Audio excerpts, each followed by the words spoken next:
Dear participants online and here in the room, welcome to this seminar on locally led development in civil society partnerships. And a special welcome to our presenters and panelists. We will introduce you individually before you are given the floor. My name is Fredrikke Kilander, and I'm head of the section for civil society here in Norad. And I will guide you through what we think will be a very interesting seminar here today. We are happy to see so many participants. So just some quick practical information. We will have a short break after the presentations, about 10 minutes, and then start again at 10:30. For those of you following online, there are moderators for the chat, so please feel free to comment and ask questions. And then the moderators will select questions to be asked in the plenary. Regarding the framing of the seminar, there are different aspects of locally led development that we think are interesting to discuss with you. We have chosen to focus specifically on locally led development in civil society partnerships, including the transfer of power and resources to local organizations in partner countries. Norad is a directorate under the Ministry of Foreign Affairs without in-country representation beyond the embassies. We therefore depend to a large extent on intermediaries, such as Norwegian and international NGOs. However, the role of intermediaries is under debate and can take different forms, as we will discuss today. So the aim of the seminar is to share thoughts, ideas, and experiences on how civil society organizations can succeed in locally led development and shifting power to local organizations. To kick off the seminar, I'm very happy to introduce experienced politician and former Norad colleague, State Secretary Bjørg Sandkjær. Bjørg, the floor is yours. Good morning. Thank you very much, Fredrikke, and as always, it's really nice to be back home at Norad. And not least to see so many people here interested in the topic of locally led development. It's great to see so many people here in the room, and I'd like to welcome those who are with us online as well. It's great to see that there is so much interest in discussing this topic of locally led development, specifically locally led development in civil society partnerships. Many of us in this room have been involved with development for a long time. And we know that this topic of locally led development is not new. We have addressed it from different angles. We've used slightly different terms. We called it local or national ownership. We've called it partnerships. And Norwegian Development Corporation has for many years been based on that recognition of the importance of local ownership. As we've worked on this from those different angles over the years, we have drawn some lessons. One is that to be sustainable, development must come from within a country or a community. What we can do from outside is just to assist or support. And the principle of local ownership continues to be fundamental in our development cooperation. So I'd like to mention our ongoing process for more coherence between humanitarian peace and development efforts as an example. In a situation with prolonged crises or recurring natural disasters, we need increased attention to prevention as well as resilience. And we have learned that strengthening local capacities is key to deal with these realities in a more sustainable way. Internationally, there have been several donor commitments to advance locally led development and humanitarian action, with important efforts such as the Paris Declaration, which some of us remember well, that was signed in 2005, as well as the Grand Bargain from 2016. More recently, Norway signed up to the OECD DAC recommendations on enabling civil society in development cooperation and humanitarian assistance, and the donor statement on supporting locally led development. So I was in Geneva in December at the meeting where we committed to this statement, and it was interesting to see many large and small other donors sign up to this declaration. And we might ask, well, we didn't manage in the past, so what is different this time? Why do we think that we will get to real locally led development this time? Well, at the center of all our discussions and commitments, I see a very strong conviction that local actors need to be involved in their own development. And I'm convinced that we are seeing a renewed momentum for locally led development, and that we have a unique opportunity now to realize our ambitions. And of course, to do that, we need strong partnerships and strong partnerships with civil society. In the government's policy platform that many here in this room will be familiar with, the Hurdalsplattformen, we emphasize that civil society organizations in Norway and in partner countries are both important partners as well as channels of development assistance. And I do believe strong civil society organizations are essential both for development as well as for our democracies. You play an important role as implementers of development, but also in holding governments to account. Civil society organizations are often the first responders when a crisis hits, and often ensure a more holistic response in situations of fragility. And I also see very clear interlinkages between protection and promotion of civic space and locally led development. Because civil society plays a crucial role in protecting human rights and fundamental freedoms, such as freedom of expression, freedom of association, and freedom of assembly, which we do see is under threat in many parts of the world. So it's not just what we do that matters, it's also how we do it. We need to be ambitious and we need to be humble at the same time. Ambitious about what we can do to support local actors, including women, youth, people with disabilities, what we can support the different local actors to achieve. And we need to listen more and be humble in our relations to the local actors and acknowledge their competence and capacity. We know that when people feel ownership for development, development is more efficient, more effective, more impactful, and not least more sustainable. So the next step is to move from local participation and local ownership to real locally led development. So what we have committed to as Norway are, among other things, we have committed to shifting and sharing power. We have committed to work to channel high-quality funding as directly as possible. And we have also committed to publicly advocate for locally led development. And clearly, to fulfill these commitments, we need to work very closely together with civil society. You know that about a quarter of the Norwegian aid budget goes to and through civil society, which means again, that civil society partners are essential in making locally led development a reality. Many of you, as Norwegian and as international NGOs, have made changes over the last years, giving more influence and more space to your partners in the South. You have also supported local partners in building organizational capacity. And you should know that you have our full support, as well as applause for doing just that. But in enhancing locally led development, there are some real dilemmas that we need to talk about, and I'll just mention two here today. The first is how locally led development does need to support common objectives.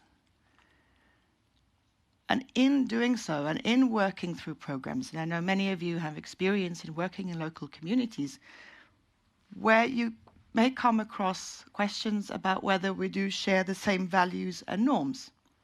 For example, whether it comes to women's rights, or sexual and reproductive health and rights. The second dilemma that I would like to put on the table for us to discuss is how we balance the intentions of shifting power and funding to local partners with our grant management requirements, including the important issue of how to handle the risk of corruption. So I'll just leave those two there and end by saying that I really look forward to hearing the speakers today, hearing what you are doing on your side to enhance locally led development and what you see as the largest challenges that we need to work together on to address, because we are committed to succeeding and to really achieving and getting to that place where we have locally led development. Thank you.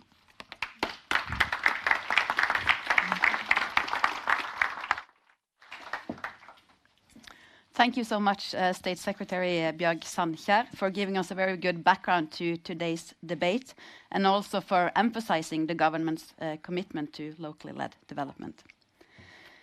Our next speaker will be online.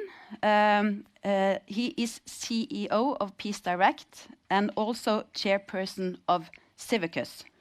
His name is Dylan Matthews. In 2021, Peace Direct and 3 other organizations published a report, Time to Decolonize Aid, Insights and Lessons from a Global Consultation. Dylan Matthews is an active voice in the discussions on locally led development, challenging donors as well as NGOs. We really look forward to hear your presentation. Dylan, please, the floor is yours. Thank you very much, and good morning to you all. I'm sorry I can't be there in person with you, but I'm very happy to be dialing in from London.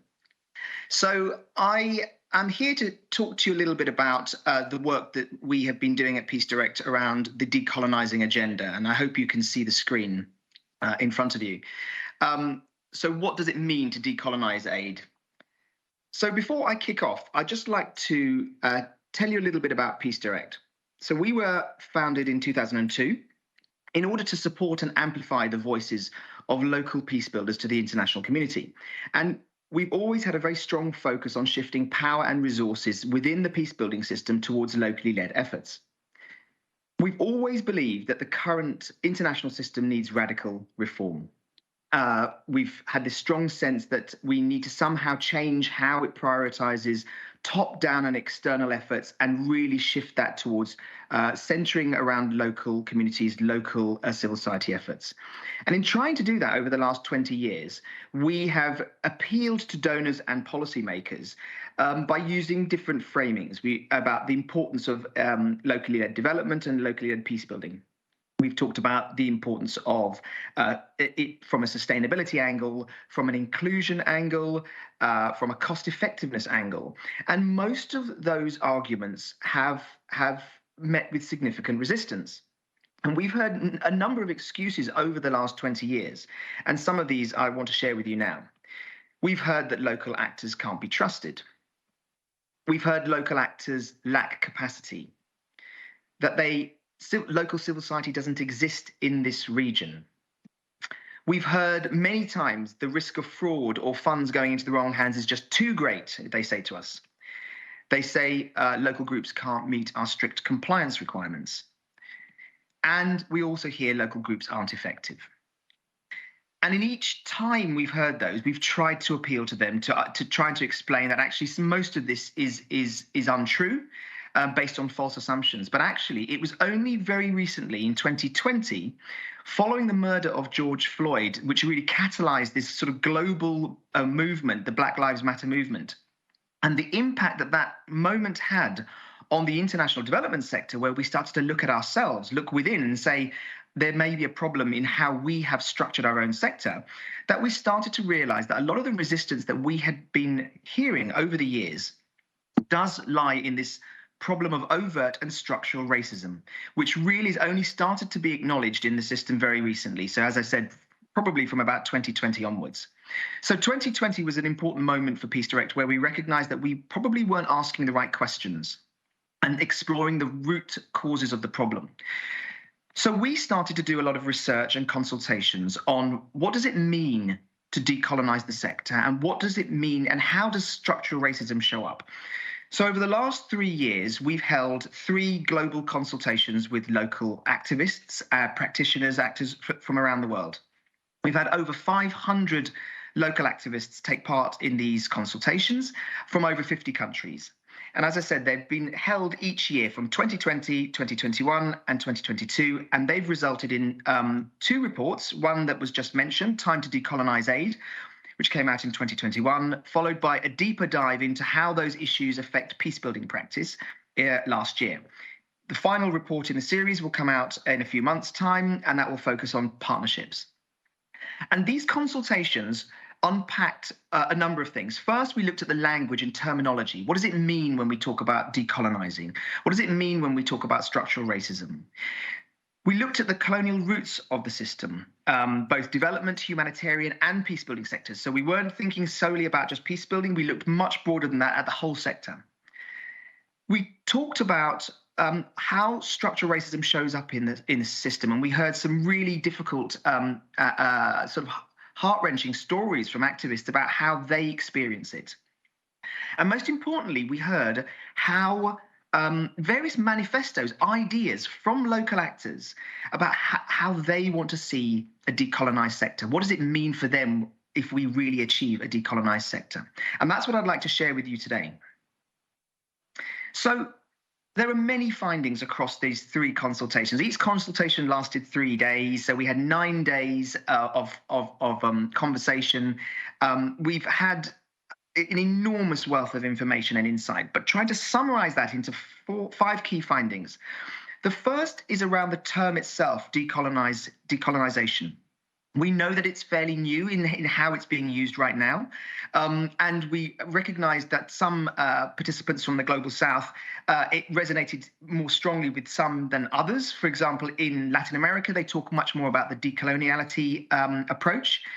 But they all felt that it was a useful framing for the current conversation we're having in the sector. And the definition that they used for decolonizing is dismantling the neo-colonial attitudes around the superiority of Western thought and approaches. So how do we dismantle those neo-colonial attitudes and practices that we have that have developed over years? The second finding was around the colonial roots of the sector. And this was fascinating for us to hear time and time again. Global South actors said to us, they look at us in the Global North, and they see that we have these incredible standards, and we've professionalized over the decades. And in doing so, they look at us and they say, we see that you have these standards, and they challenged us. They said, does that mean that you believe that you are somehow disconnected from your history, or disconnected from the problems and the neo-colonial attitudes that have prevailed over the years? And do you really believe that you are neutral actors? And they said time and time again in these consultations, that is untrue. They rejected the idea of Global North workers operating neutrally or somehow being disconnected from their history, even if you as a Global North actor do not come from a country that was a colonial power. We still have internalized a lot of those attitudes and practices. So they really rejected this idea that we are somehow disconnected from that history. The third finding was around structural racism. And when we talk about structural racism, the definition that they were using was a system in which policies, institutional practices, cultural representations, and other norms work in various ways to perpetuate racial group inequity. So they work in reinforcing ways often to perpetuate that inequity. And it was really tough to hear how deeply embedded structural racism is in our sector. There were dozens and dozens of stories of how local staff of NGOs in country offices feel like second-class citizens in their own country. They talked about how it is permeated the sector so much that they internalize some of that. Local actors also internalize some of that, and local staff of NGOs, and actually look at their own communities as lacking capacity and having this deficit that needs to be somehow filled by outsiders. So it really does run deep into the sector.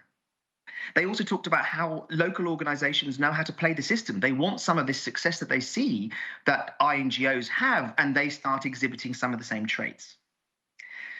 The fourth finding is around sector language. They talked about how so much of the language in the sector still reinforces neo-colonial perceptions of non-white populations. So they talked about Capacity building as a classic example. They ask, why is it that we always assume that there is a deficit? Why is there always this assumption that there is a lacking, a capacity that is missing in these communities, rather than building on the assets and the strengths and the capacities that are there? And they talked about terms like beneficiaries being woefully out of date and that they shouldn't be used because they diminish the agency of local people. And finally, they talked about program and research design being sort of rooted in Western values and knowledge systems. And time and time again, we heard that they felt that local knowledge was just not valued at all, and sometimes not even recognized. One set of activists said to us, why is it that my contextual knowledge is not valued as highly as an outsider's technical knowledge? So there seems to be this sort of hierarchy of knowledge where local knowledge is not valued. So we try to summarize this very rich, very uncomfortable, very difficult and very important set of conversations into a diagram which sort of summarizes how the structural racism shows up in the modern day sector. We don't have a lot of time to talk about these 9 dimensions, but I just want to briefly touch upon them. It starts with these problematic attitudes in the center, which is, we know best, Global North knows best, we have the technical expertise, and we are going to impart that expertise onto other communities who lack that experience and expertise. And so these 9 dimensions start off with organizational strategies. They talked about how INGO strategies, most INGO strategies are predicated on this deficit thinking approach. So most INGOs, they have strategies that talk about growing, getting bigger, doing more, when actually there's a vibrant civil society in most countries, in all countries. And actually, INGO strategy should be about relinquishing power, shrinking their footprint, and actually transferring some of that those resources to local actors. So why is it that INGO strategies are still predicated on this deficit thinking approach? We've already talked about knowledge generation and analysis. So let me talk about funding. They talked a lot about how calls for proposals are limited to the usual suspects, they said. Why is it that you make it impossible for us to access funding? Why is it that the funding calls for proposals are written with certain jargon and appealing to certain types of INGOs who, in effect, some of these proposals have been written for? They talked about the due diligence requirements and the compliance requirements, which they say has become so onerous it's impossible for them to meet those requirements. We've talked a little bit about language. They've time and time again said we've really got to change the language that we use.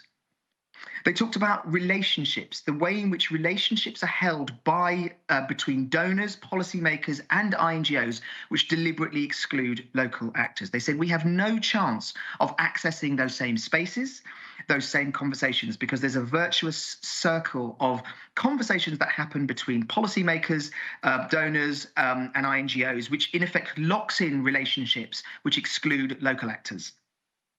And they were highly critical of organizational structures in country, particularly those country offices. They said in many cases, country offices operate like neo-colonial outposts. They've barely changed over the last 50 years, mostly staffed by white, Western-educated, global North actors. And they really, despite the fact that the societies in which they are placed that have changed radically and civil society has grown and thrived in many of those places. So very, very critical of organizational structures. And they talked about partnerships as well, being very extractive. They said, we don't want to see partnerships which are, just about implementing partners. You want us to be implementing partners for your ideas. They asked and requested that partnerships become much more equal. And they were very, very critical of fundraising efforts by INGOs. They said, you still operate on the same basis that, you promote pictures that show us as lacking any sort of dignity and agency. And they know that raises money, but it also diminishes their dignity. And they also asked us about, and the sector, about recruiting differently. They recognize that they can see that there's a woeful lack of diversity within INGOs and some of these global North actors, which means that you're not getting that sort of lived experience and perspectives that really could make those conversations richer. So what does decolonizing in practice look like? Now, these recommendations came directly from local actors, and we're really proud that they shared these with us and really elaborated on what they feel a decolonized sector would look like. And they really had sort of 8 key recommendations which are relevant for all of us, whether we are working for NGOs, think tanks, donor governments, private philanthropic organizations. The first one was, we've just got to acknowledge that there's a problem. We've got to acknowledge that structural racism exists, because if we don't acknowledge the problem both internally to our own staff and also externally, then we can't move forward. We can't really transform the sector. The second recommendation is around encouraging a conversation about power. We don't like talking about power because we don't like to acknowledge the fact that we have it and others don't, but they asked us to be honest about the power that we hold and how it's wielded. And they asked for there to be an internal culture of openness to critique, so that we can start to challenge some of the problematic attitudes that we might have and that we've held for many years, and blind spots that we might have. So how do we encourage that internal sort of culture of openness to critique? There was a strong request for there to be spaces created for local organizations and groups and civil society to strategize together without donors and NGOs in the room. So give space for those connections to be made. They asked us to reassess our language and retire language that diminishes the agency of local people. And they asked to fund more courageously. So remove some of that onerous due diligence and compliance process, find ways of funding directly. And they asked us to recruit differently. And finally, they asked to invest in indigenous knowledge creation. So try to break out of this, what they saw as this sort of cycle of the production and consumption of knowledge about the global south, which is actually produced and consumed in the global north. So even though there's an abundance of actors who could be producing this knowledge in the global south, so much of the knowledge is still produced by global north actors for global north audience. And they said, stop doing that. Please start investing in our indigenous knowledge creation. There were some recommendations specifically for NGOs, and so I'll whiz through these quite quickly. But the first one was, they asked to end the process of white gaze fundraising. So what does white gaze mean? So the white gaze of development was a term coined by an academic called Robtel Paley, and she said the white gaze of development is really about measuring sort of black, brown, and non-white people against a standard that's created by the global north. That, you know, the standard is a standard that of northern whiteness, she says. So the idea of white gaze fundraising is that we are fundraising looking through that lens of saying we want to try and develop and civilize these people so that they can reach the sort of the standard that we have in the global north. End that process. Stop what other people have called the poverty porn. Let's stop doing that because it diminishes people. Let's start to adopt a transition mindset for organizational strategies. So actually, NGOs should start to think about doing things differently in the future and transitioning out of certain roles, particularly implementing roles. They talked a lot about their skepticism around localization. They're very concerned about how localization has been distorted and the term is unclear, and that many people are now starting to reposition. NGOs are repositioning themselves as local organizations because they have a country office. So don't do that, they asked. And they said to reevaluate your partnerships with local organizations so that they become more mutually accountable. And then finally, there were some recommendations for individuals, because obviously it starts with us. So the first one was, reflect on your own positionality. How have you benefited from this system? What can you do differently? And what are your blind spots? They asked us to remain humble, because there is going to be criticism. We're going to get it wrong. So how can we remain open to new forms of thinking and knowledge? And how can we shift access and power in our own work? How can we pass the mic to people who may not have the opportunity to have the platforms that some of us do? So where to start? I'm not going to spend much time on this. I just want to say that we have thought for 3 years now, been having these consultations with Global South actors, and what we see is a rush that people want to rush straight into certain technocratic fixes or practices. And actually what we've been saying is, Actually, the deep work needs to start with our worldviews and norms first. So these three baskets of recommendations start with our worldviews. Start there, thinking about how to change our norms, our values, and our worldviews. Then we can start thinking about how to change our knowledge and attitudes. And if we do that, we have a chance of changing the sector, and then we can look at our practice. But if we rush to practice first and make some tweaks to an already flawed system, things aren't going to change. So how has the sector responded? Well, it is a real catalyst for change. We are seeing that. The decolonizing agenda is now a global conversation, and it is not going away. So we are, however, finding that this is uncharted territory for most organizations. They don't know how to do it, and they certainly don't know how to do it well. Most organizations don't know how to operationalize this decolonizing agenda. They are afraid to take the first step because they're worried of getting it wrong. We do see that there's some reluctance among some donors and policymakers to using words like decolonizing or structural racism. And we see a lot of people conflating terms. So whether it's conflating localization with locally led development or shifting power and decolonizing, they mean different things. And we start to see people using them interchangeably. An example being localization and decolonizing. So localization has a set of sort of criteria around it, around risk sharing, capacity sharing, increasing funding for local organizations. And decolonizing is a much deeper piece of work. It's about acknowledging our worldviews and our mindsets need to be changed, and actually changing our language and decentering ourselves. So we can't fall into the trap of conflating these very, very different terms. So what does this mean for the sector? Well, this does mean that we're going to have a smaller INGO sector in the future, because donors and INGOs, particularly INGOs, are going to have to give up some power and control. We are going to have to accept that we are going to have to transition away from certain implementing roles. INGOs, there's almost no need for a lot of INGOs to be implementing anymore.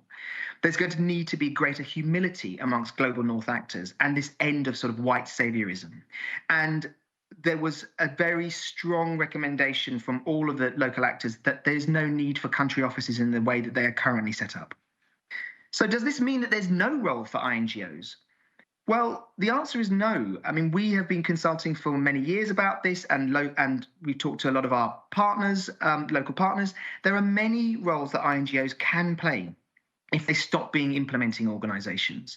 And these are 9 roles that we have identified and that are featured in a report that we released last month. And we won't talk about these now, but I just want to just leave this slide with you, because so much of what we say in this slide around being a convener, a connector, an advocate, a watchdog, a critical friend, and most importantly, a sidekick, having a subordinate role that's so that we acknowledge that we are the support team for local actors. This is the future role for INGOs, and I encourage us all to think about that and to try to make steps towards that transformation that we all hope will happen. Thank you.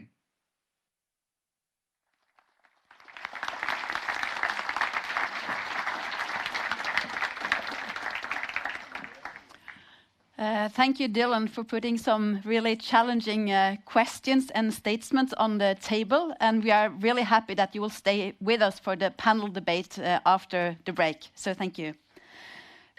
We will now have 2 examples from our partners on how they work with locally led development and what this can look like.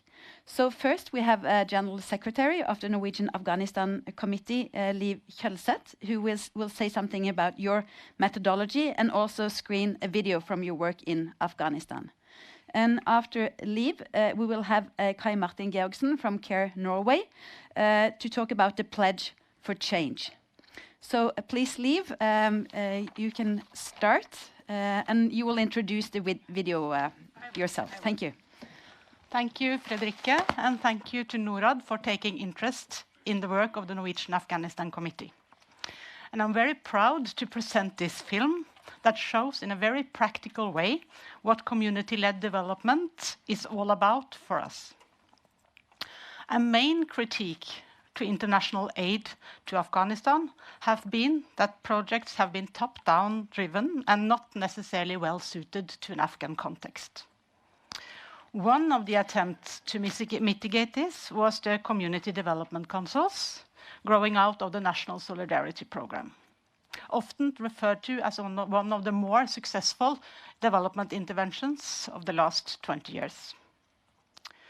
So a bottom-up approach is at the heart of all programs of the Norwegian Afghanistan Committee. And we draw on these CDC structures along with the traditional village shuras. The shura structure is extremely important in a country where a strong and stable state has never evolved.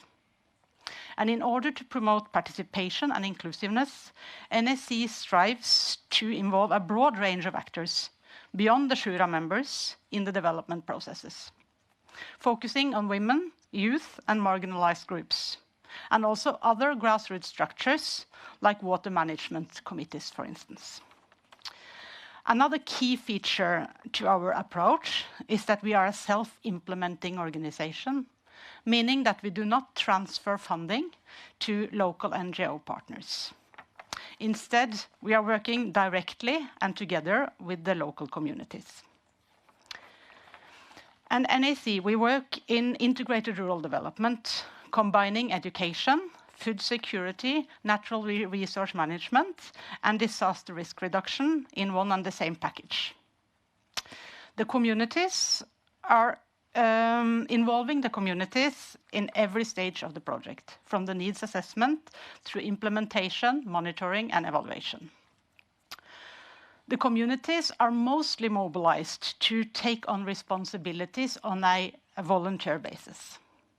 But we also apply community contracting, where we recruit skilled and unskilled laborers locally.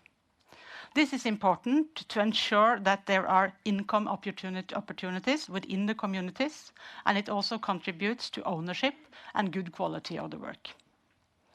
But it should be noted that mobilizing communities on a volunteer contributions requires a process of its own, a trust-building process. And as the film will show, the term dialogue is often referred to. Decades of war, poverty, lack of resource management have caused and fueled mistrust and conflicts in many Afghan communities. And together with the Nansen Center for Peace and Dialogue in Lillehammer, NAC has developed a methodology of community mobilization, dialogue, and peaceful conflict transformation to manage these conflicts, but also to reduce elite capture and promote solidarity within the communities. And on a final note, I have to take this opportunity to remind all of you of the extremely difficult situation Afghan women are facing. And in this film, you will meet the head of the NAC Northern region, Dr. Simin Walid, and she has to participate in the film from her home office. Without her and the many female colleagues that we have working in the field, like you now will see, will be extremely difficult. So thank you, and I hope you will enjoy the film.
می جوار ما بود خامه که وقتی میشد که آب ما مردم سب 20 روز قطع میشد.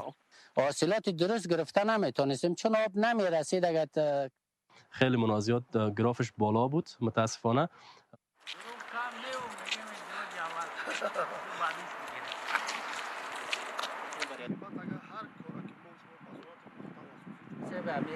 یک شورای قریه داریم. زمانی که مردم مسئولیت غذایی داشتن میتونن که با روح و روان آرام با فکر آرام اطفالشون رو به مکتب بفرستن. مردم اگر شکم سیر باشه اول با فامیل خود زندگی دوستانه میکنه و یک بخش گپ همیز دیگه بخش دیگه همیز که به طرف این بار اون بار به جای دیگری به کسی نمیپیونده و گروه مخالف یا غیر مخالف نمیپیونده. ما اول ریکوست‌ها یا تقاضاهای جامعه را در طول سال جمع آوری میکنیم. میبینیم که از کدام ساحات مردم زیادتر متضرر هستند از کم‌آبی یا از عدم موجودیت آب زراعتی. خوشبختانه ما تونستیم در هر همه سطوح با اهالی محترم قریه گلدره در ساخت ساز، نظارت، ارزیابی و پیشبرد کار ما از اینها کمک بگیریم و مردم اهالی محترم در شریک بسازیم. 13 نفر کمیسیون بود که همه روزه بیچاره خودشان هم در سر می کارگر می آمدن در اینجا و افتخاری در اینجا نظارت میکردن. این پروژه ما روزانه 186 نفر کارگر غیر ماهر و غیر ماهر داشته باشیم که از طریق پولی که به دست میارن میتوانند در قسمت خرید مواد غذایی اینا با مصرف بسازن.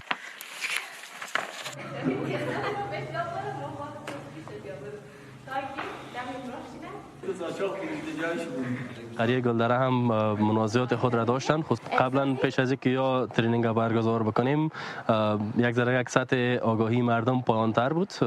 با اندکترین گپ باعث بروز بسیار یک منازعه کلان شود. با اعمال کردن ترینیک مردم همون ریشه منازعه را جستجو کردن، پیگیری کردن که همون عامل اصلی چی بود در اینجا، او را مردم پس به او هدف رسیدن.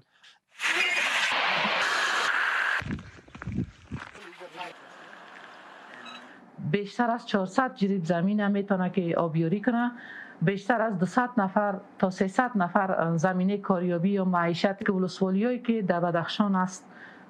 اهالی قریه محترم گلدره همون حس مالکیتی که داشتن توانستن 10% کار خود به شکل درستش انجام بدن. سمی اهالی محترم انتقال سمت به سر پروژه و کندنکاری این کانال بود که 10% شما هم بگیرین. مردم ما الحمدلله با بسیار شوق و ذوق تمام کار کردن، همین کندکاریش کردن دیگه. همین سمیت از امو خیمه و از جایی که چیز بوسه به سر کار انتقال دادن. تداوم از این یا مینتیننس از این مردم به دوش داره. خود مردم نگاه میکنه این پروژه را و خوشبختانه تونسته یک کمیته را ایجاد کنند تا از این کانال و شکل درستش مراقبت نمایند. مردم دیگه جنگ و جدلی مردم کم شده است. تنها 2 میرا میگرفته، من میرای ما سه میایه همین از جور حفظ مراقبت میکنه و به جای نگرده و مردم سر نوبتش میایه. ایران مربوط قومی درسته، قومی جور میکنه جایش که خراب میشه. ترکاری کردیم از این بسیار مفاد زیادی گرفتیم. آلو، زلدالو، شفتالو بسیار زندگی من فضل خدا خوب است. خصوصا سیب، ترکاری، حتی اینا در مثال ها به بازار به فروش میرسانند. همین دل ما است که کشور آباد شود.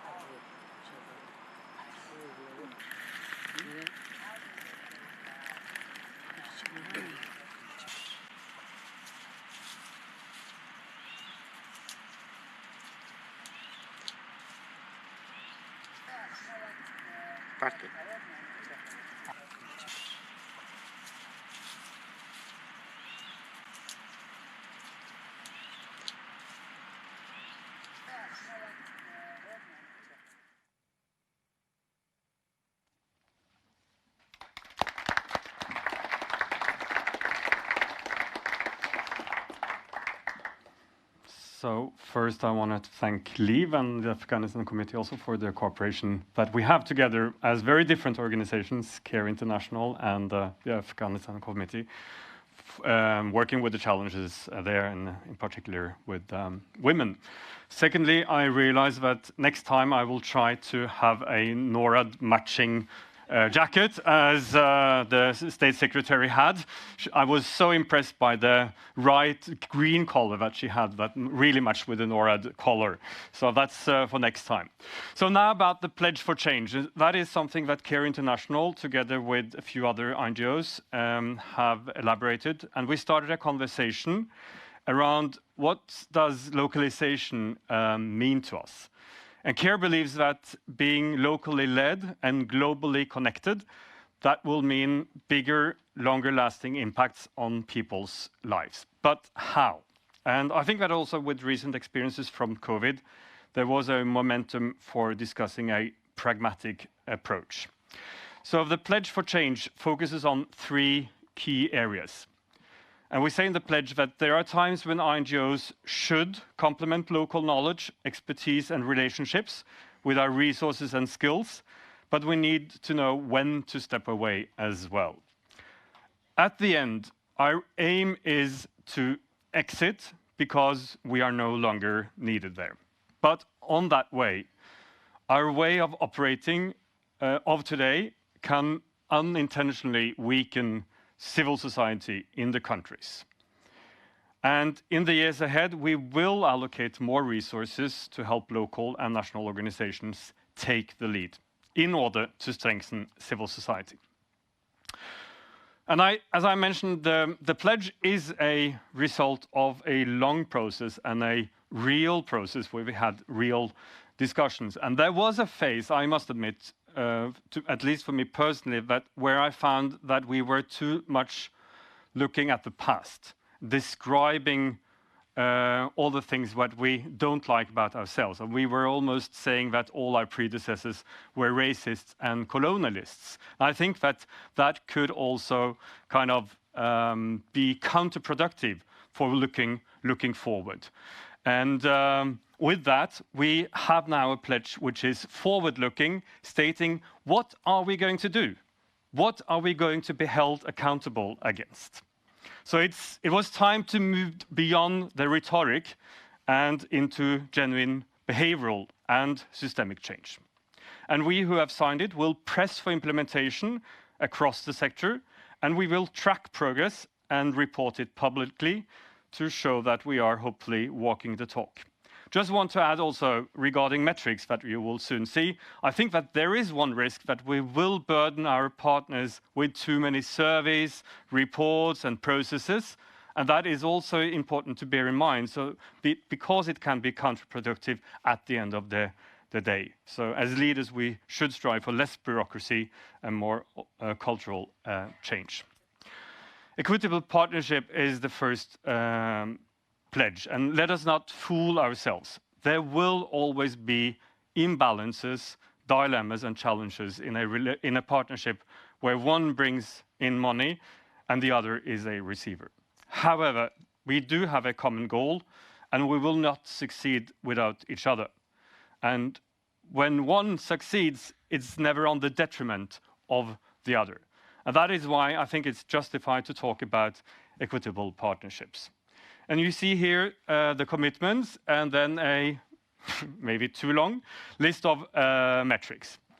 And in CARE, we have recently expanded our global accountability dashboard, measuring, for example, how much we, as members, fare on issues around the percentage of funds that we channel to partners and other things. And in CARE Norway strategy, we have a goal of transferring more funding over time to local partners from a level of just above 50%. And I just come back 2 days ago from Rwanda, where 60–70% of the funds go through local partners, and where we have a very strong relationship with them in all the process and also the design of programs. And that is an aim also in other countries. Second pledge is about communication.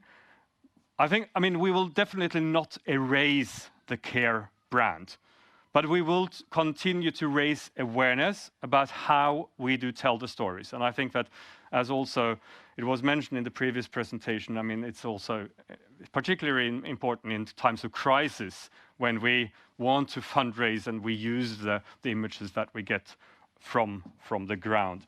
And this is not about outsourcing our communication strategies and tactics to partners that do not know a Norwegian context. I think that as a Norwegian organization, we have a commitment to speak to a Norwegian audience. And our mission is also to open their eyes for the outside world and talk about what we're doing and anchoring the development aid also with the population. And that the pledge is about doing it in a respectful way.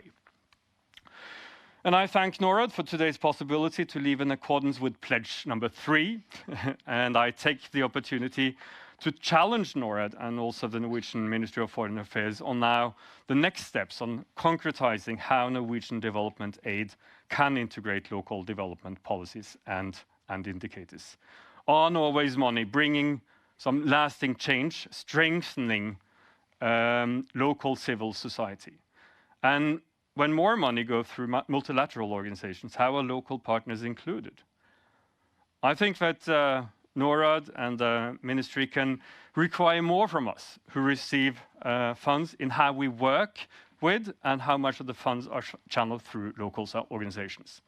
And I also think that we need to be more sophisticated when we talk about local partners. Some are big, professional, and able to comply with strict requirements. At CARE, we want also to identify and work with those that are, let's say, less elitist, that, I mean, women-led and women's rights civil society organization networks and movements that might not be at that level at the start where they can comply with the strict requirements of today.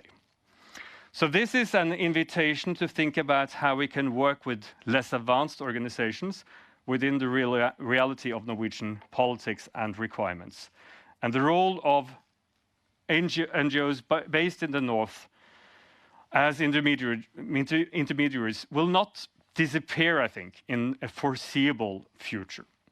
But if we want to succeed with local-led development, it would be wrong to think that the next step is to source all money from this house to small local organizations. I think that that would, in the first round, lead to more bureaucracy and costs, and we would just be a few scandals away with mismatched money that could threaten the political and also the popular support of foreign aid. But as NGOs are challenging ourselves, we encourage also the political and public authorities to think of how local-led development should translate into new requirements and change in policies and their support. And we are ready to step up, also in partnership with Norad and the ministry. And together with these women and some men also in Rwanda, I'm happy to then let them give me applause. Thank you so much.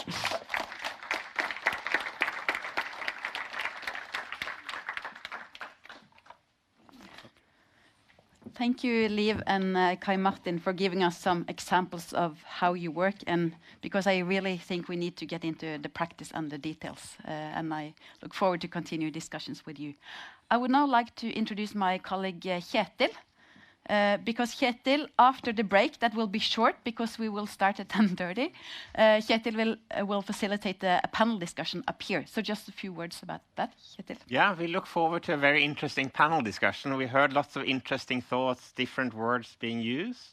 So we very much look forward to an interesting panel discussion just after the break. I will introduce the panelists when you have them on stage after the break. But I also wanted to say, feel free to start thinking about your questions. We will have hopefully quite a bit of time for you to ask your questions. And especially for those of you who are following the streaming online, you can already now start posting. We have 2 colleagues here following the chat, and they will select questions to also be asked in the plenary after the break. And it doesn't have to be a question. It can also be a comment that you post. Or yes. Yeah. Thank you. Thank you.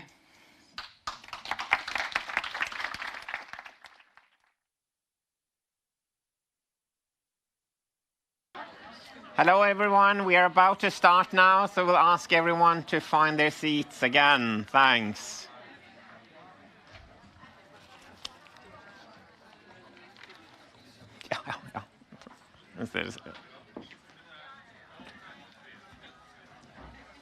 If everyone could find their seats, that would be great. We want to give you time to ask your questions after the panel debate, so thank you.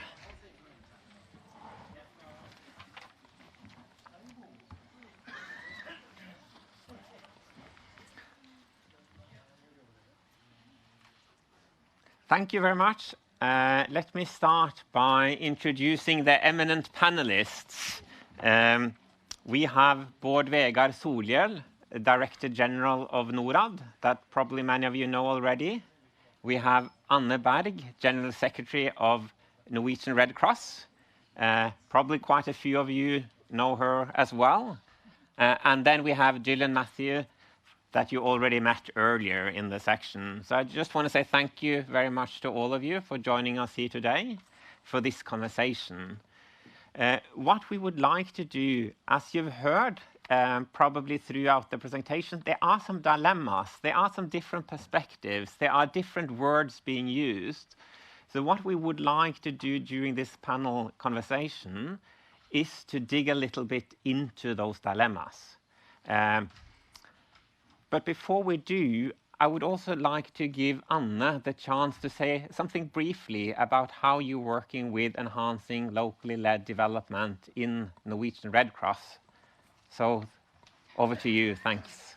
Thank you very much, and thank you for the opportunity to be here today and be part of this discussion. I think it's a very important discussion. The Red Cross and Red Crescent movement, as you may or may not know, is consisting of 192 countries, and is very much based locally in the sense that it's made up of about 12 million volunteers, which is then distributed around in all of these countries in national societies, which is then called sister societies, which is then again the force on the ground. So if you see now in Turkey or in Syria, the 9,000 volunteers that now helps out with the victims from the earthquake, they are volunteers that was of course there before the earthquake. So it's very much a locally based organization. And when we work from the Norwegian Red Cross in an international setting, we made a sort of rough estimate yesterday, and I think somewhere around 70% of the funds that are channeled through the Norwegian Red Cross goes through to the local partners. So it's very much so that when we work abroad, and when we work with our sister societies, the funding goes through the sister societies to the activities that we agree upon together with the sister societies, led to a large extent by the sister societies and in collaboration. Now, there is a lot of dilemmas in this, but I won't touch on that now. We'll come back to that later. Yeah, no, thank you. Ask some question about those. So, and Bård Vegar, you have a history of politics before joining Norad as the Director General. So I want to ask the next question to you. One of the dilemmas we see is, of course, the legitimate kind of thoughts that from Norwegian politicians, that they want to kind of set the prioritization, the agenda, or what kind of Norwegian aid should be used for. And I think that's the same with other governmental donors, that politicians want to have a say over the agenda setting and prioritization of aid. On the other hand, of course, local communities in our partner countries also want to have a say. They have a legitimate right to have a say of how their development is going to be and to prioritize their issues. So in your view, how do you kind of, I don't know if balance is the right word, but how do we make sure we take care of both kind of legitimate perspectives? Yeah, which is, of course, a great question. It's true that I have a history in politics, but the essential word there is history. But I can reflect a little bit on that, because it's a dilemma I know well. And I think that to understand that dilemma, it's important to understand that it's not specific for development. It's a general dilemma but in setting priorities, right? And you can find it all over politics, that parliaments typically want to decide, while those who receive budget support from parliaments typically would like to set their priorities themselves. In Norway, we can see that between the government and the municipalities, for instance. Everyone who's just like spent 5 minutes thinking about politics will recognize that. You can see it on the European level, and you see it playing out in development, maybe, you know, with a greater distance between the priorities and goals.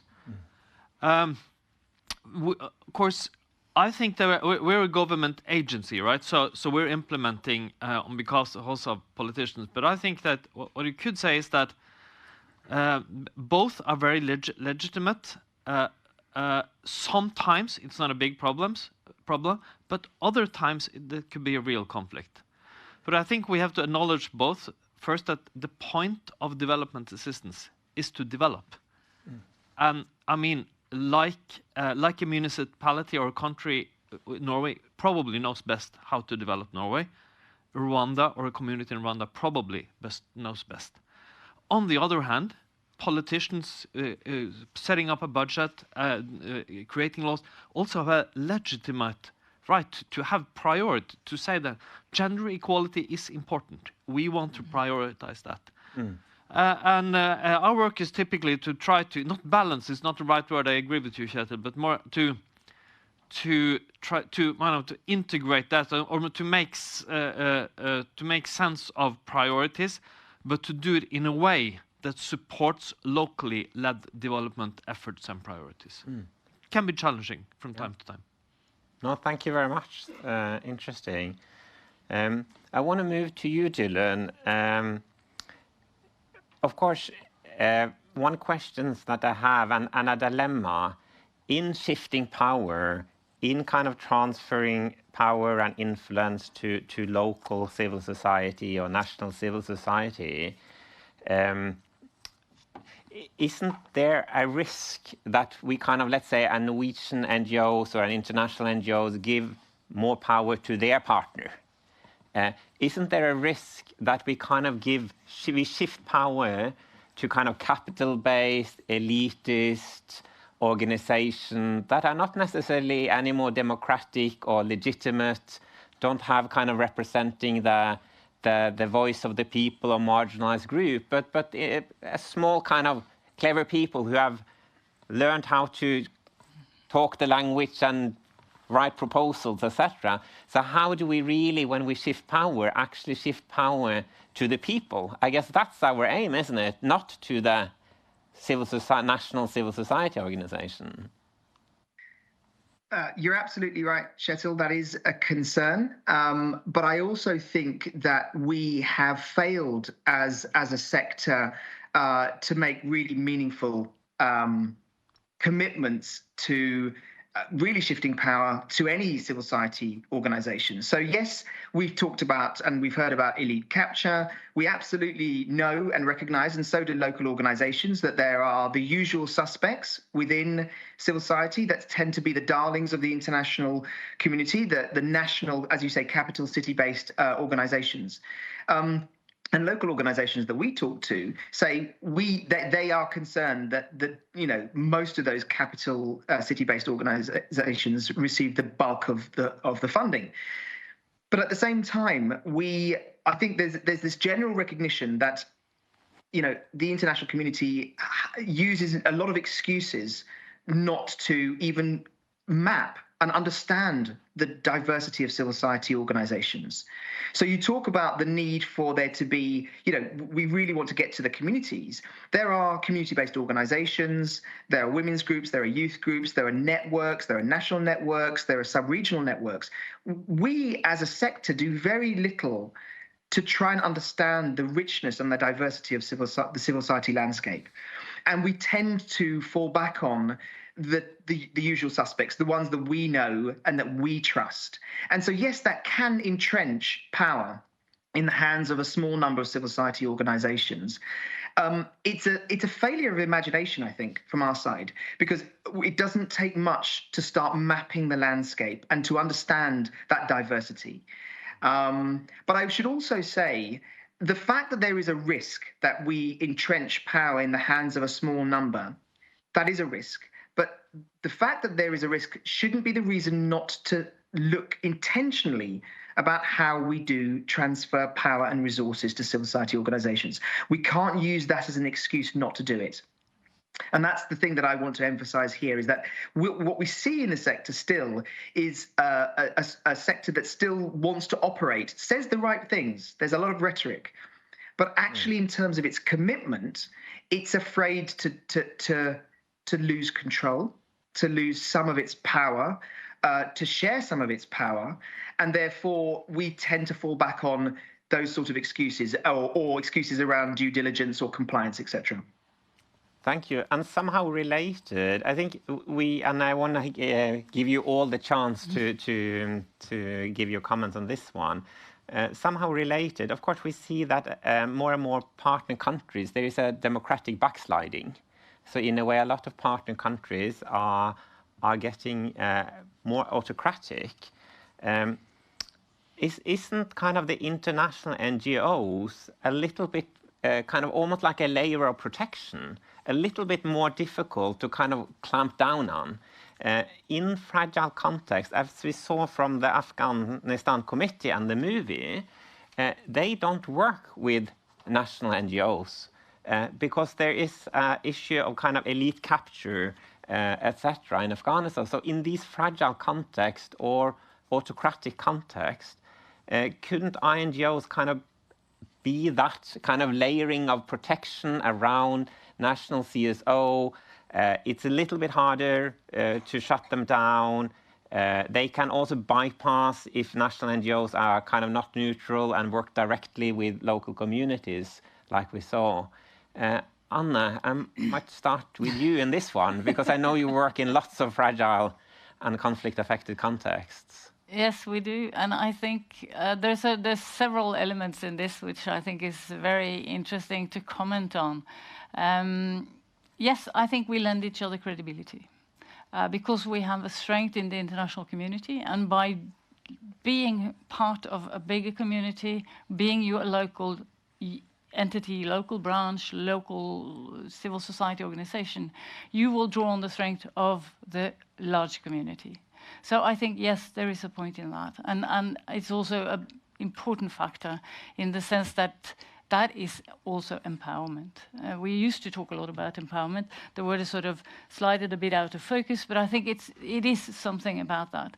Then secondly, I think also, which Bård Vegar touched upon it, and also the State Secretary touched upon this, we somehow need to align our expectations. Because the local civil society or the local Red Cross or Red Crescent branch, they know, of course, their context, they know their community. We share a set of values within the Red Cross, Red Crescent movement, so we can tick off to a certain extent on that, but we also need to align then our expectations on objectives, on monitoring, on reporting, and all of these are usually set, of course, in the donor setting. And I think that's fair. But we need then to see how far can we actually go.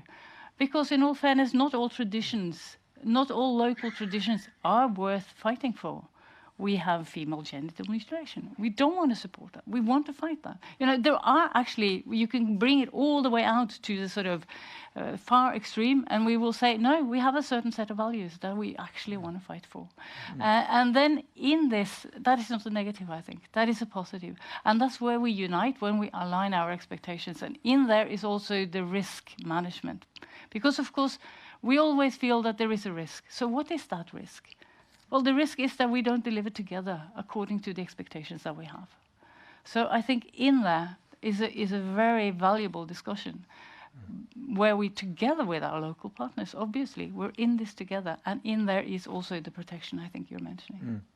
Thank you. Bård Vegar, do you want to add anything on this? You know, there's room for both.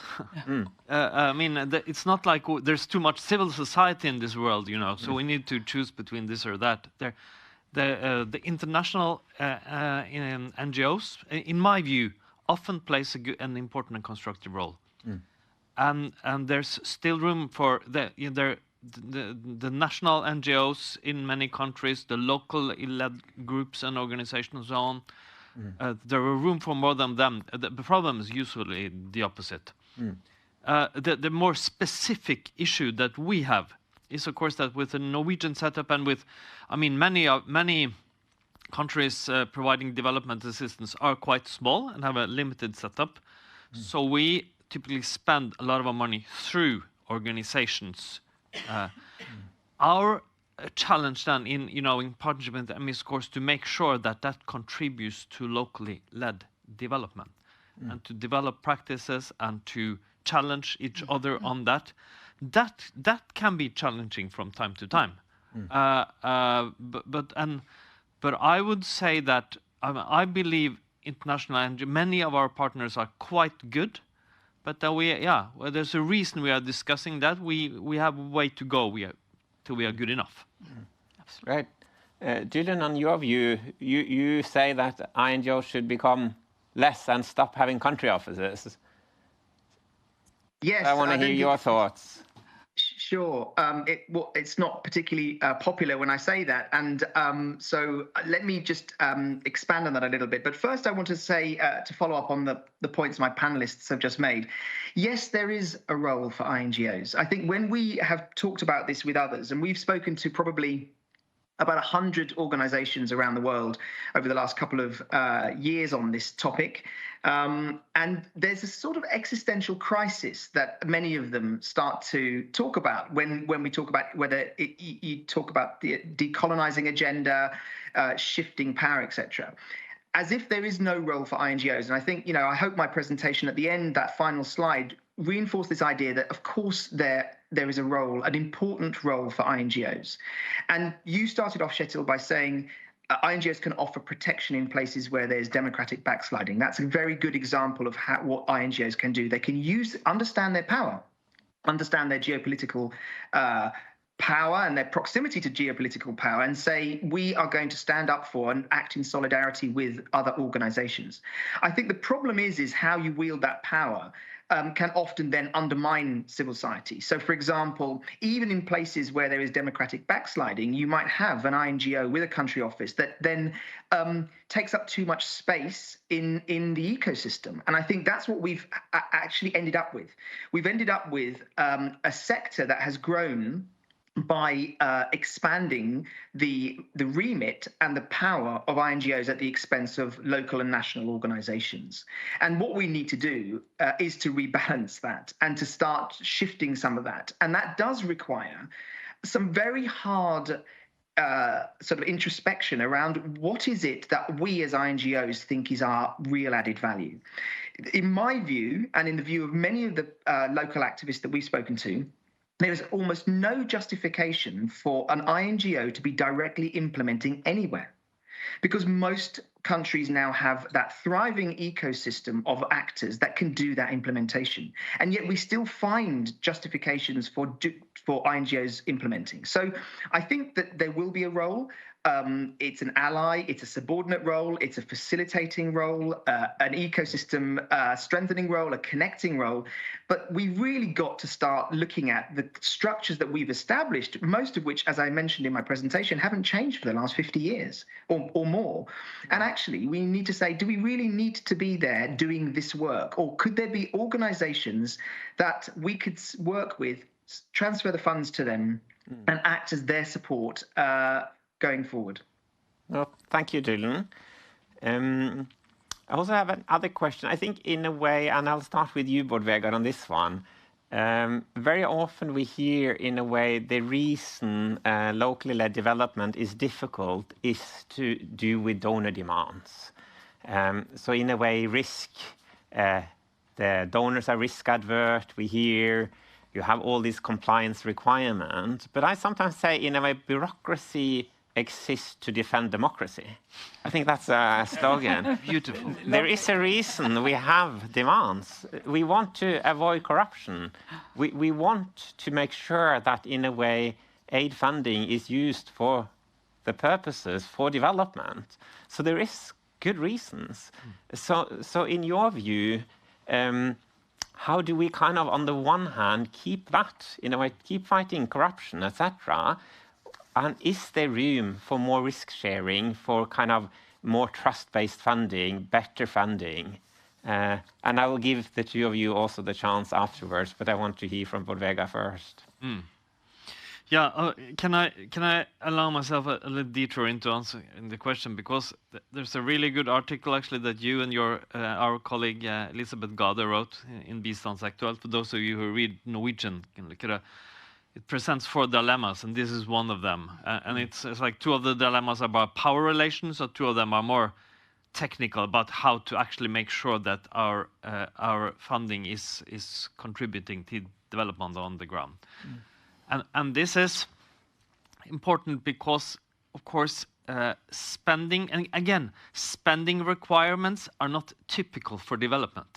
Spending requirements in Norway and most countries are, some of them are general, and then they're specific, but they're scrutinous and quite rigid for many types of spending.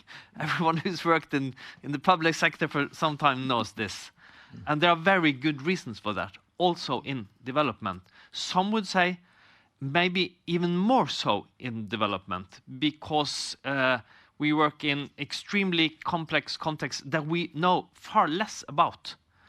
Others would say that development is too different, you know, that some of, especially the general rules, don't apply well enough. They are created, often they are made or created for Norwegian purposes, then they're applied also for development. So I would say that our thinking is that some, the requirements, like we call the government regulations for økonomiregelverket, I would call them red lines. We always have to apply by that. There's no discussion. Some of them are general and not specific enough. Then we have very specific requirements. Once they are, given us by the ministry, it's the same. They're a red line. So within, we always have to operate within. We can suggest or to have them changed, but they're red lines. But within that, I would say that our goal is to be flexible with our partners, but also to be able to fund more directly, and to be able to help our partners to do local development. If you allow me one last thing, point here, it's so agencies vary, right? USAID have more people on the ground in Kenya than Norad has in its main office in Norway. This is not a complaint to the government, by the way, just a fact. So for them, working a lot directly with partners on the ground is a realistic goal. For us, it's limited to which degree that's realistic, which makes it even more important that our multilateral or NGO partners are able to do good local development. So that will be our main strategy in a way. Anne, from your perspective, you have funding both from Norad and the Norwegian MFA. Yes. How do you see it? Well, I actually agree. So I think Norway is an extremely flexible funder, both Norad and the MFA.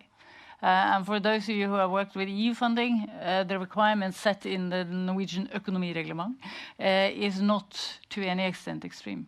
But I think it's important again that because this money is then channeled to local actors. From our side, it's channeled through activities at national level and local level within our sister societies.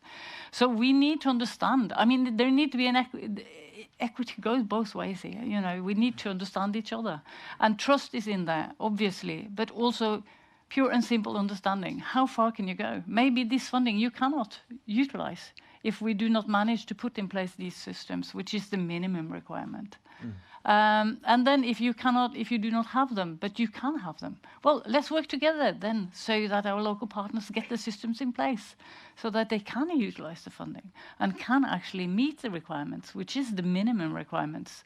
And then, of course, there will be layers of would-be-nice requirements. And I think that is possible to discuss on a different level based on the context, based on the situation in the country, based on the situation on the ground in this specific context. Is it a war zone? Is it a disaster area?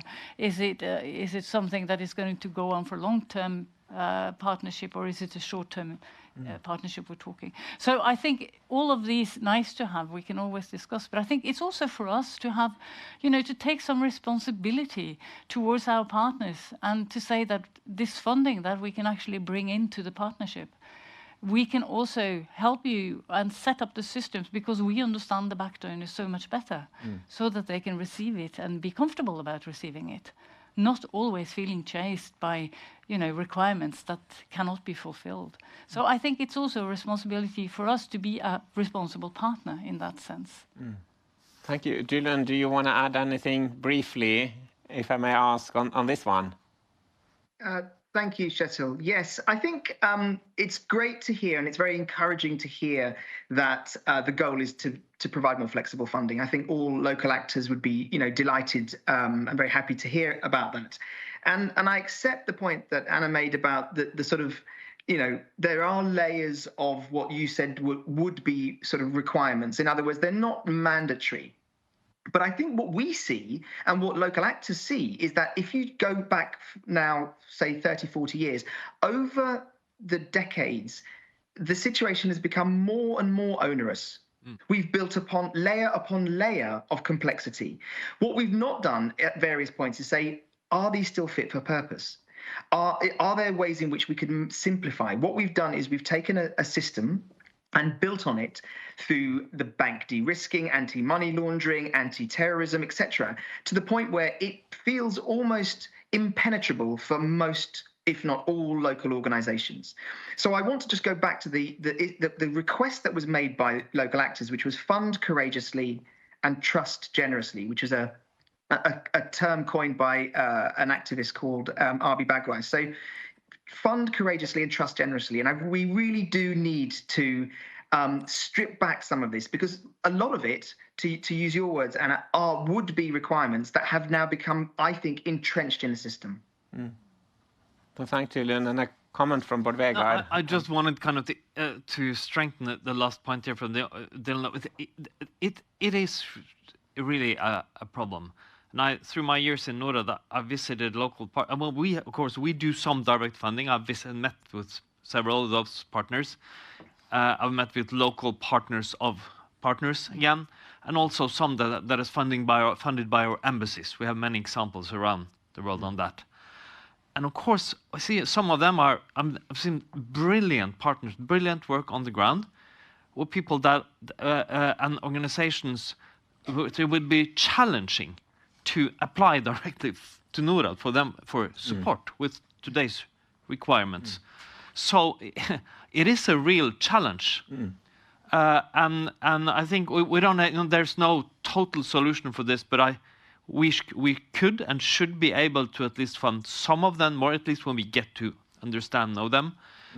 We can maybe do more of it through our embassies, through our partners and so on. So maybe I'll adjust Dylan's last point to fund as courageously as possible within statens økonomiregler. The government's financial regulations. Very bureaucratic way of thank you.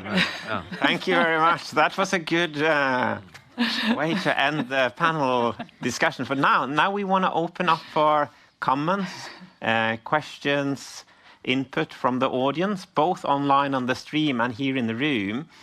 And I'm sure there's many that wants to have a say or have a questions. So we do welcome comments or some experiences, but I will ask you to be brief so that we can hear from as many as possible.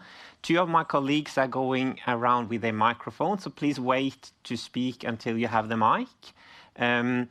So the floor is open, and then at the end I will give 1 minute to each of you to give a final comment. When you ask a question, if it's a question directed to one person, please say so, or put that in the chat. If not, I will select who gets the question.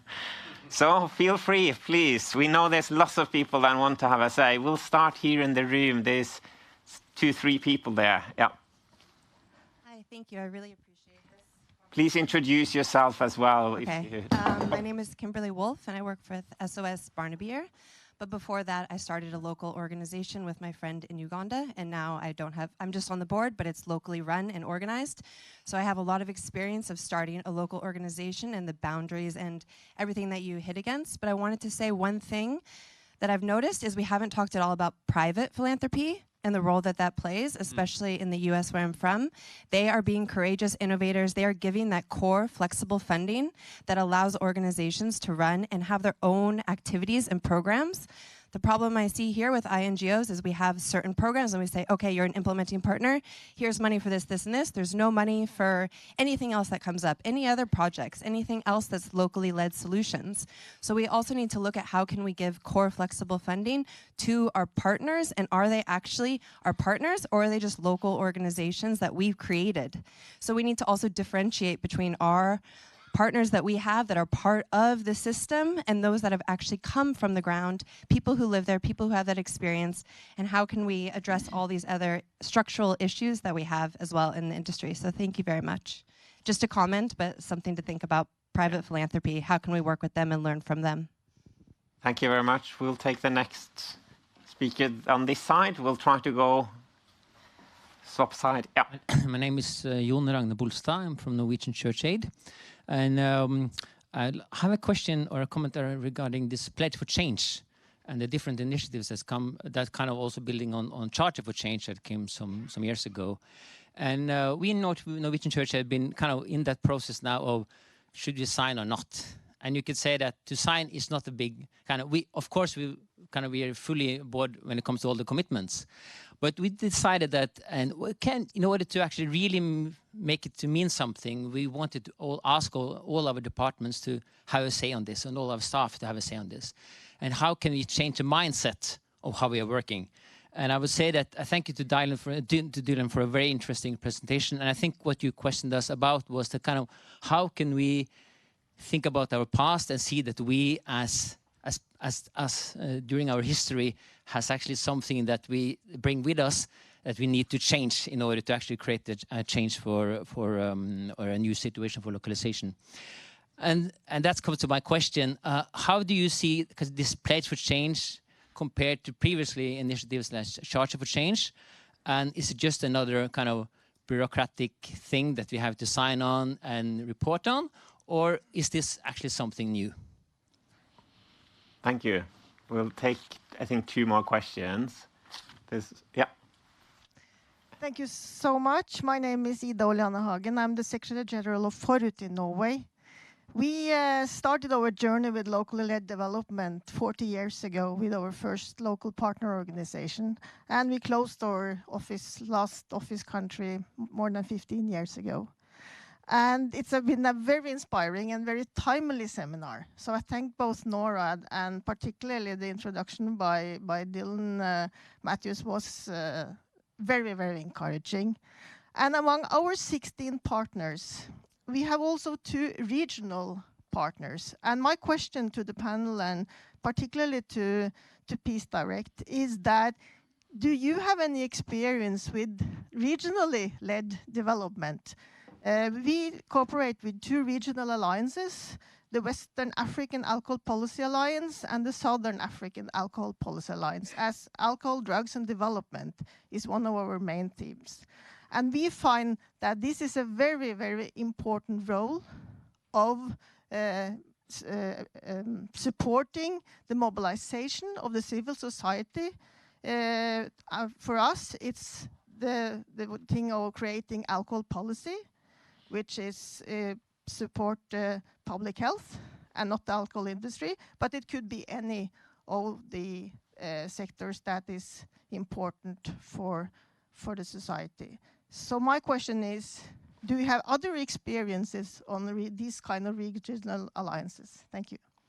Thank you very much. And we'll take one last one from the side here. Yeah. Thank you very much. My name is Titus Tenga, and I work with the Stromy Foundation.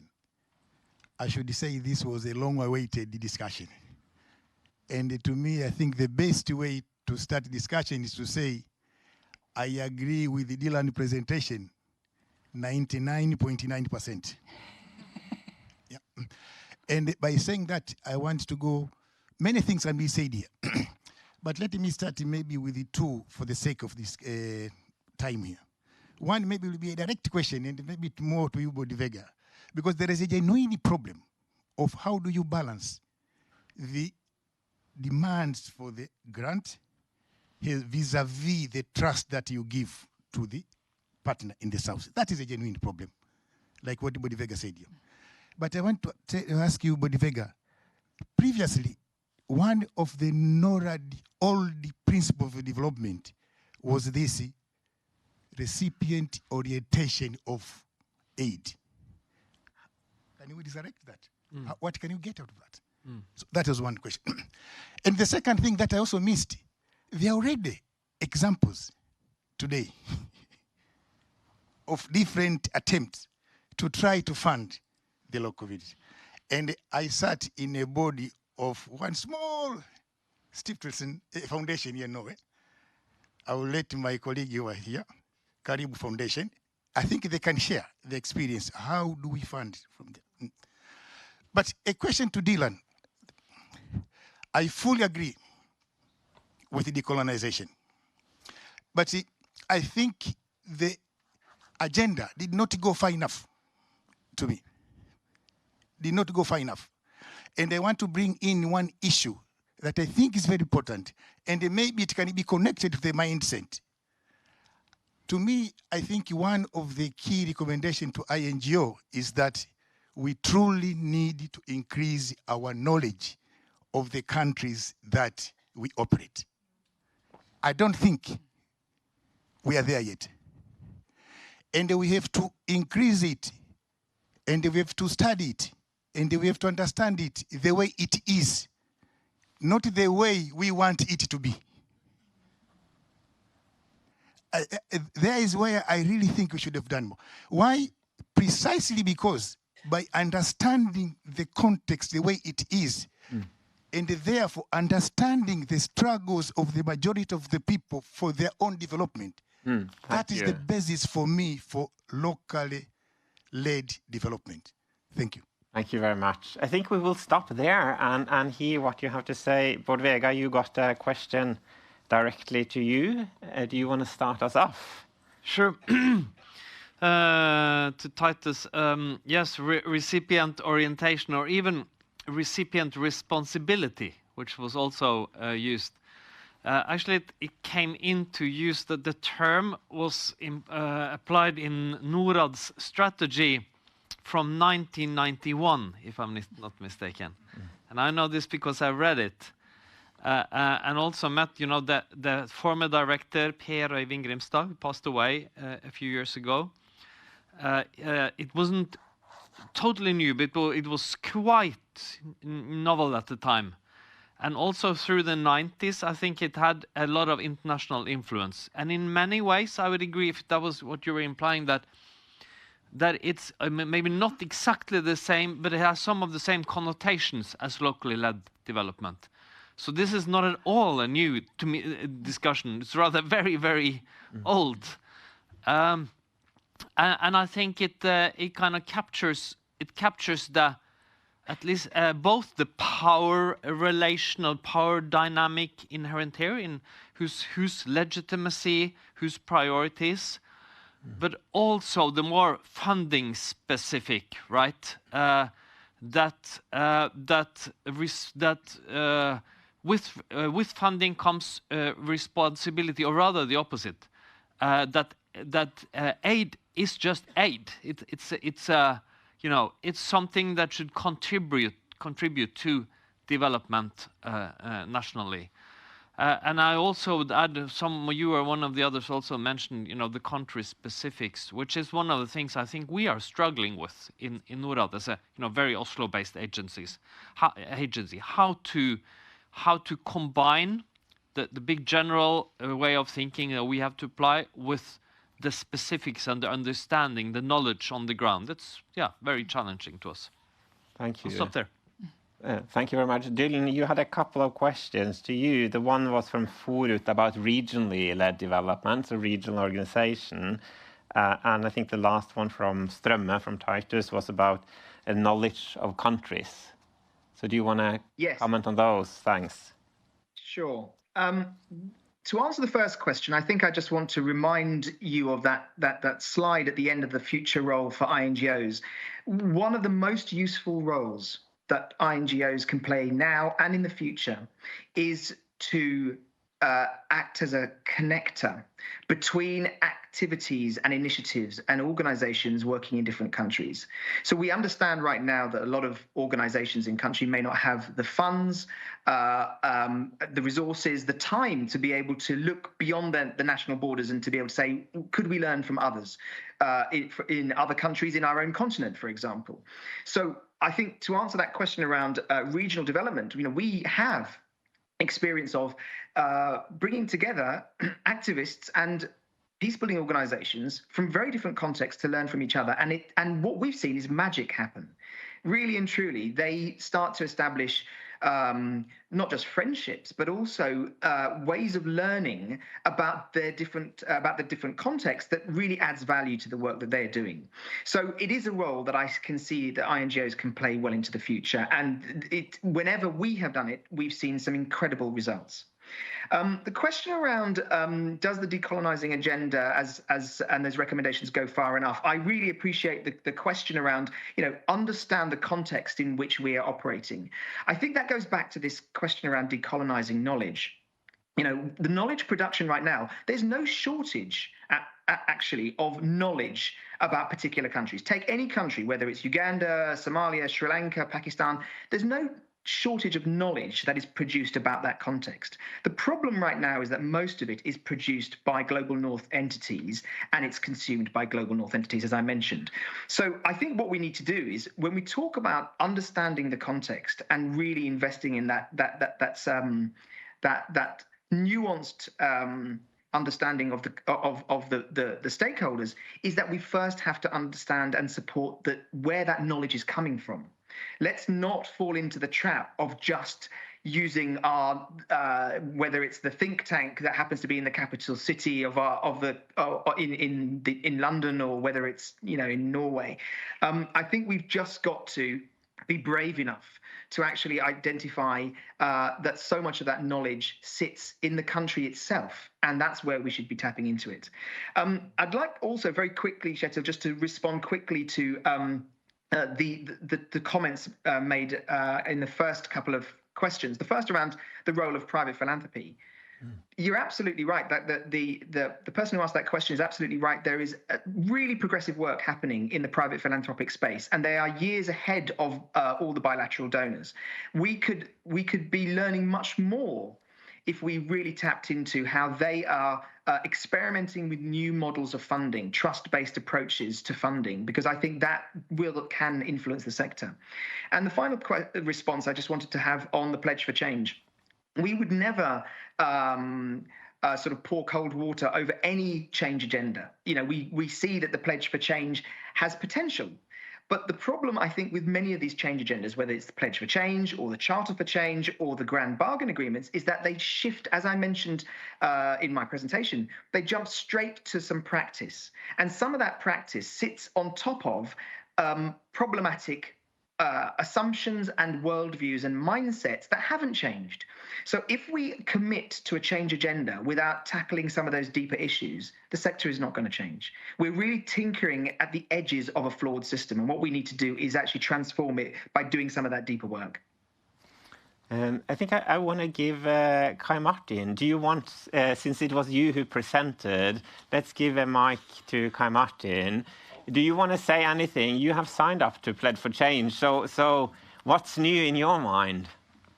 Well, I think it is that we are being held accountable and that we concretize it. I think that, from when I started in this sector, I heard a lot of talk and, at the very overarching level. And it was difficult for me to really grasp what is this. What is the reality of this? What is this going to change in our operations? What should I be held accountable for? So we wanted to move one step into the concrete and the metrics. And I think that I maybe we have, different approaches to how you perform change. I believe more in that these two go hand in hand, that you have to develop metrics and concrete measures, and that is also how you change culture. And that is also how you deal with the past. I think that we might be different as human beings in how we tackle change, but I think that it's always difficult to just do that kind of catharsis without thinking of, okay, what is that going to change tomorrow? But, whatever works, I'm happy. And we are the ones to be held accountable tomorrow and the day after tomorrow if this works. But I think that there has been going on a bigger change within the organization, within CARE, for a long time before this. So it was also mature because people were asking, okay, what is the next step? How are we going to measure success? What does success look like? Great, thank you. And thank you for taking the challenge on the spot there. Annie, let's go online. I think we have some questions on the stream. Elisabeth. There are quite a few